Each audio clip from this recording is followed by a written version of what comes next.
Hello everyone, happy Dhanteras to all. Welcome to the current affairs session of 22nd October. आज हम जानेंगे 22nd अक्टूबर के current affairs. चलिए एक फन क्वेश्चन के साथ शुरुआत करते हैं आज के सेशन की। क्वेश्चन नंबर वन कह रहा है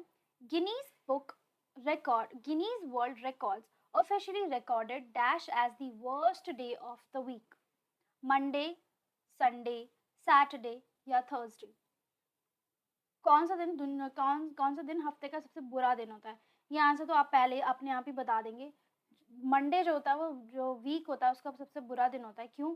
क्योंकि मंडे को ना तो किसी का कहीं जाने का मन करता है, ना तो किसी को कोई काम करने का मन करता है। ऑफिस हो गया, स्कूल हो गया, घर हो गया, कहीं पे भी कोई काम करने का मन नहीं करता, क्योंकि मंडे को तो बहुत ज़्यादा ऐसा होता है दौड़ा दौड़ा भाग भाग, सुबह सुबह उठो और बस अपने काम पर लग जाओ। ऑफिस जाने के लिए रेडी हो जाओ, स्कूल जाने के लिए रेडी हो जाओ, किसी का लंच बनाओ, किसी का कुछ करो, है ना। ये सारी चीज़ें होती हैं अलग अलग लोगों के साथ। चलिए नेक्स्ट क्वेश्चन क्या कह रहा है?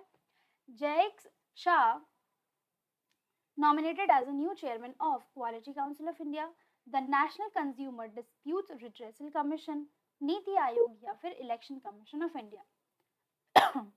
ये हैंडसम से शाह जी हैं, इनको न्यू चेयरमैन बनाया गया है किसका? ये चार नीचे आपके पास बॉडीज हैं, किसका बनाया गया? इनको बनाया गया क्वालिटी काउंसिल ऑफ इंडिया का चेयरमैन। ये रहेंगे 3 साल के लिए, ठीक है। 21 अक्टूबर से इन्होंने अपना ऑफिस संभाल लिया है और 3 साल के लिए ये चेयरमैन रहेंगे क्वालिटी काउंसिल ऑफ इंडिया के। चलिए नेक्स्ट क्वेश्चन पे जाते हैं। नेक्स्ट क्वेश्चन क्या है? लोक अदालत। It is very important question. ये आपका क्वेश्चन जो है किसी न किसी एग्जाम में ज़रूर पूछा जाएगा, plus UPSC point of view से भी ये क्वेश्चन ज़रूरी है। Recently, Lok Adalat was held in the state of Chhattisgarh.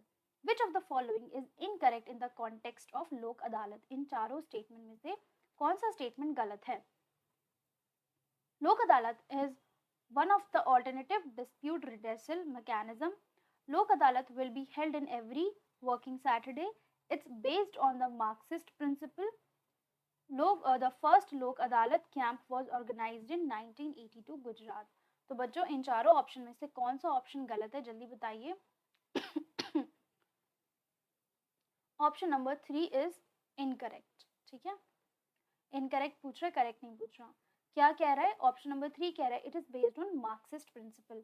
Sorry friends, it is not based on Marxist principle, it is based on Gandhian principle, ठीक है।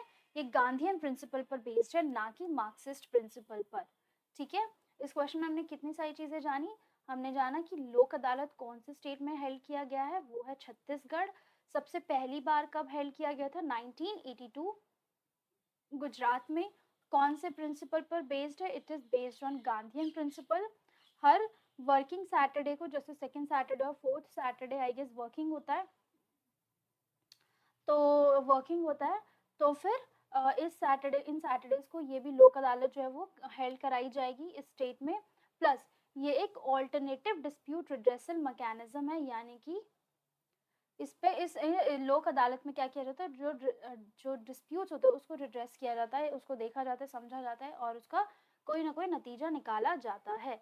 ये कैसे निकाला जाता है? सेटलमेंट्स और कॉम्प्रोमाइज़ के बेस्ड पर ये जो केसेस हैं उसको देखा जाता है। ऐसा नहीं है कि आप कोई सा भी केस लेकर आ जाएंगे लोक अदालत में और बोलेंगे आप सेटलमेंट कीजिए या कॉम्प्रोमाइज़ कीजिए, ऐसा नहीं है। जो केस सेटलमेंट और कॉम्प्रोमाइज़ से ठीक हो सकते हैं, सॉल्व हो सकते हैं, वही केसेस इस अदालत में लेकर आए जाते हैं। अब इससे क्या होगा? इससे क्या होगा कि जो हमारा जुडिशरी है उस पर बर्डन कम होगा, बर्डन थोड़ा सा रिड्यूस होगा। कैसे रिड्यूस होगा? कि जो केसेस है जिनको बहुत ही आसानी से कॉम्प्रोमाइज़ और सेटलमेंट के थ्रू पूरा करा जा सकता है, वो केसेस पहले ही वो केस दूसरे सेक्शन में आगे लोक अदालत में आगे, तो हमारा जो मेन जुडिशरी है उसको टाइम मिल जाएगा, उसको ज़्यादा स्पेस मिलेगा कि वो अपना काम और बेहतर अच्छे से कर सके और दूसरे केसेस पर फोकस कर सके। नेक्स्ट क्वेश्चन क्या कह रहा है? रैंक के ऊपर है, वेरी इंपॉर्टेंट, ठीक है। India ranks third in the list of centimillionaires who presents this report. India की जो रैंक है वो है third in the list of centimillionaires. और ये रिपोर्ट कौन प्रेजेंट करता है? Johnson and Johnson, Forbes, Time या हेनले एंड पार्टनर्स।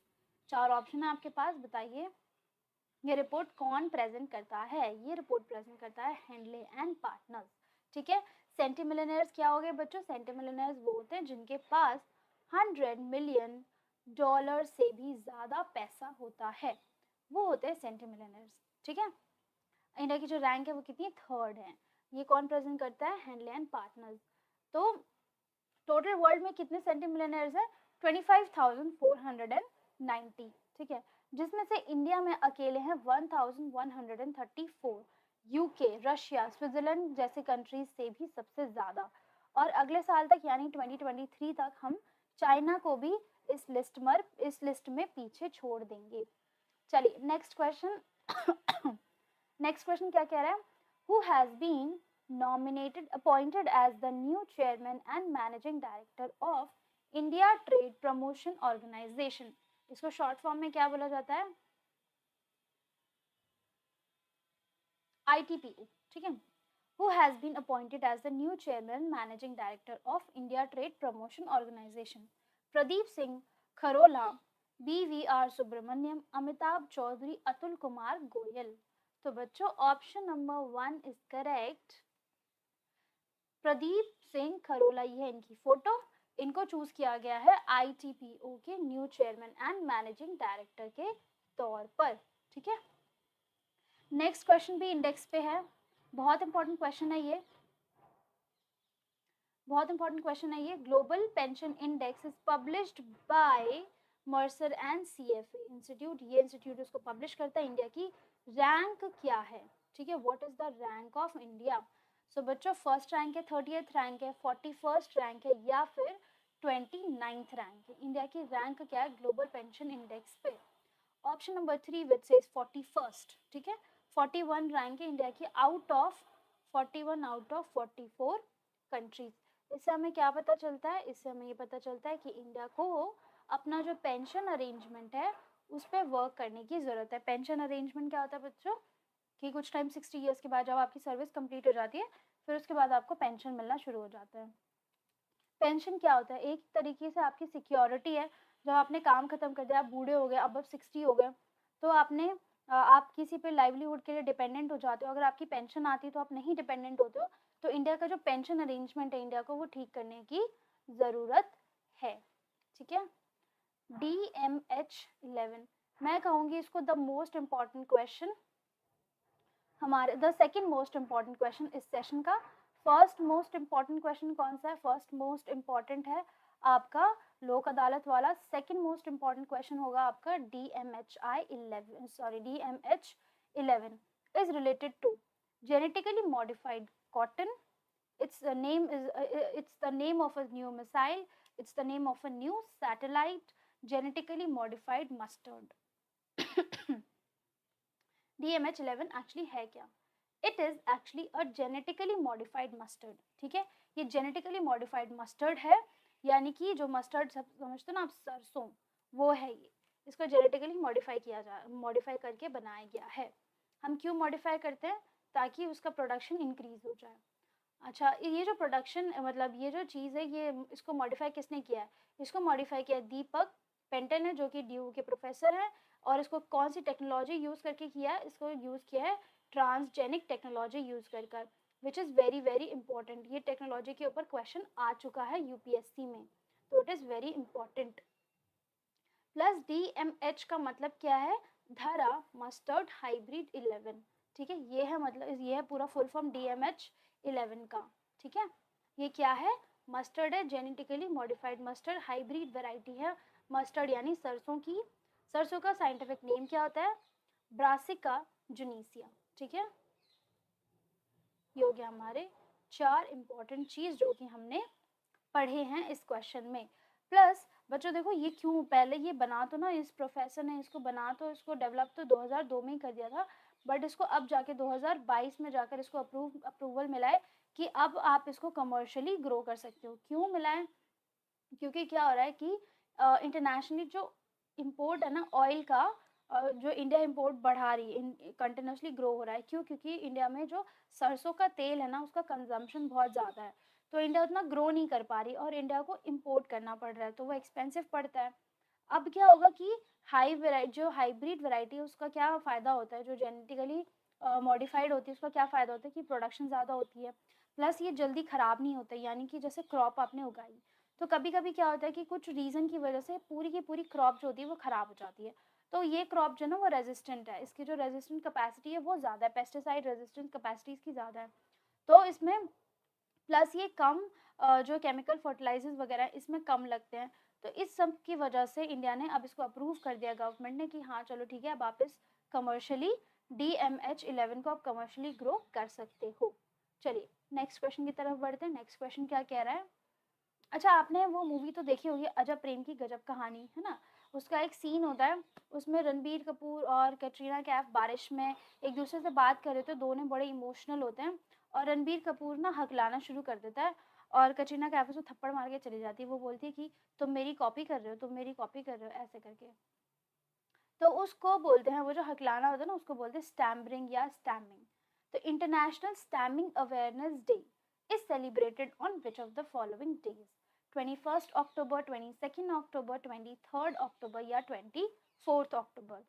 इन चारों में से कौन से दिन पे स्टैमरिंग अवेयरनेस डे हम सेलिब्रेट करते हैं? तो बच्चों हम सेलिब्रेट करते हैं आज के दिन 22nd अक्टूबर को, ठीक है। स्टैमरिंग क्या होता है? स्टैमरिंग एक स्पीच डिसऑर्डर है जो कि लोगों को बाय जेनेटिकली या बाय बर्थ होती है या फिर कभी कभी एक्वायर्ड भी होती है। कभी कभी लोग ना जैसे एक एग्जांपल है कि मेरी एक भाभी है, तो उनके चाचा स्टैम करते थे, तो वो बचपन में वो बहुत ठीक बोलती थी, बट उन्होंने 7th 8th क्लास में होंगे उन्होंने उनको कॉपी करना स्टार्ट किया और अब वो stammer and she continues to stammer till now. तो ये एक्वायर्ड भी होता है कभी कभी। चलिए क्वेश्चन पे आते हैं। International stammering awareness day is celebrated on October 22। What is the theme of this year? Her day को जो भी हम सेलिब्रेट करते हैं हर साल उसकी कोई ना कोई थीम होती है, ठीक है। अवेयरनेस के लिए उसकी थीम होती है। तो इस साल क्या थीम है स्टैमरिंग अवेयरनेस डे की?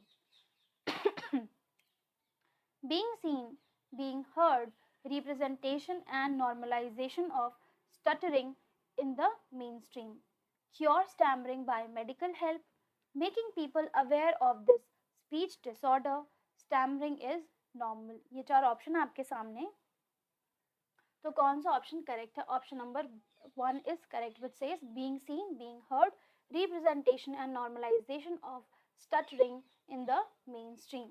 ठीक है बच्चों, ये हो गई आपकी थीम। सबसे पहले ये दिन कब मनाया गया था बच्चों? सबसे पहले ये दिन सेलिब्रेट किया गया था 1998 में। कहाँ पर? यूके और आयरलैंड में, ठीक है। डेली मतलब हर साल का भी एनुअली सेलिब्रेट किया जाता है। एनुअली ये सेलिब्रेट किया जाता है 22 अक्टूबर को। और ये इस वजह से सेलिब्रेट करते हैं क्योंकि 1% ऑफ द पॉपुलेशन वर्ल्ड की सफ़र करती है इस प्रॉब्लम से, ठीक है। चलिए next question and the last question which is on climate summit, ठीक है। ये भी इंपॉर्टेंट क्वेश्चन है कि which country is hosting the global youth climate summit? Global youth climate summit कौन से कंट्री में हो रहे हैं? इंडिया, चाइना, बांग्लादेश या फिर म्यांमार? चार ऑप्शन है आपके पास। आप मुझे ये बताइए कौन सी कंट्री होस्ट करी है global youth climate summit 2022? Option number 3 is correct which says Bangladesh. Bangladesh जो है वो इस समिट को होस्ट कर रही है। अब क्लाइमेट समिट है तो आप सोच सकते हैं, आइडिया लगा सकते हैं कि यहाँ पे क्या क्या बातें हो रही होंगी, क्या डिस्कस करने के लिए लोग मिले हैं। 70 अलग अलग कंट्रीज से लोग आए हैं इस समिट में पार्टिसिपेट करने के लिए।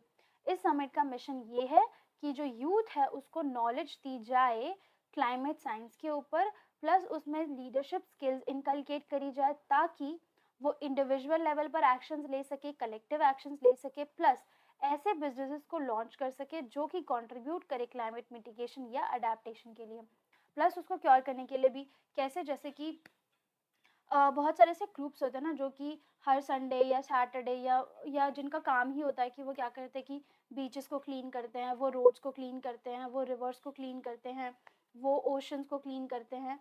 तो ये सब क्या करते हैं? ये क्लीननेस ड्राइव होती है। तो ये सब क्या शो करती है? आपकी लीडरशिप स्किल शो करती है कि आप इतने वेल इक्विप्ड हैं, आप इतने कॉन्फिडेंट हैं, आप में इतनी नॉलेज है कि आप दुनिया के सामने जाकर इन सारी चीज़ों पर काम कर सकते हैं। क्योंकि एक तरीके से अगर आप देखो तो दुनिया इन सब चीज़ों को जो लोग हैं जो इन सब चीज़ों को नहीं इतना महत्व देते हैं, वो कई बार इस चीज़ को अंडर एस्टिमेट भी करते हैं कि देखो वो क्या कर रहा है, कचरा उठा रहा है रोड से। अरे तुम करते क्या हो? तुम जगह जगह जाके कचरा ही तो उठाते हो।